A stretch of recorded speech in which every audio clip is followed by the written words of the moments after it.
Hello sa inyo mga madam. Andito na pala ako sa Bantayan Island. Hindi pwede hindi ako makakain ng seafoods, no? Kasi isang buwan din ako hindi nakakain. At ayun nga, pumunta kami ng Sayaw kasi maraming seafoods dito, tas mura pa. Fresh na fresh. At ayun, may nadaanan kaming ice cream. Hindi pwede hindi ako makakain, no? Kasi purple yan. At ayun nga, may nakita kong bungso dito. 40 lang yung isang kilo. Kaya 2 kilo yung binili ko. Tas meron din silang scallops dito. Ta 40 din yung isang kilo. Tas bumili na ako ng scallops. Masarap to sa pulutan. Ay, char. Tas meron silang binga dyan. Yung malaking shell. Iwan ko lang kung anong tawag dyan sa inyo. Pero di na ako bumili ng binga. Sayang. Masarap sana yan. Baka maiwan pa yung ngipin ko sa binga pag makagat ko yan.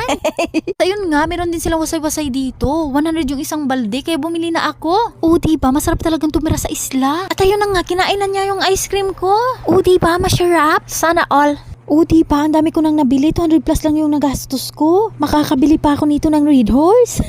Di, joke lang. Wala tayong ganon. Tapos ayun nga, isang sako talaga yung nabili namin ng asawa ko. Sino bang ayaw bumili ng seafood? Pampatibay to ng tuhod. Pampatibay din to ng relasyon. Kasi yung seafoods, pang heart support yan. Pag di na kayo mahal ng mahal nyo, pakainin nyo ng seafoods. At pang memory loss din yan. Baka nakalimutan ka na niya. O, diba? At ayun nga, tinulungan ko na yung asawa ko. Pero dapat with feelings. Ayan, pak. Tapos ayun nga, sinayawan ko na, pak. Akala ko bato lang yung matigas. At sa wakas, makakain na tayo ng scallop. At ayun na nga, nilagay ko na sa lamisa yung wasay-wasay bungsod at scallop. Kaya dapat meron tayong Sprite pag kumain tayo nito. Baka di na ito matunaw. At ito na nga yung wasay-wasay. Grabe, ang sarap. At ayun na nga, nakapwesto na nga si Dora, mga madam. Hindi pwedeng hindi tayo pumwesto. Bukas pa tayo matatapos. At konting propaganda lang para ganahan kayo kumain. At ayun nga, sa unang tikim mo pala, malalasahan mo na yung dagat.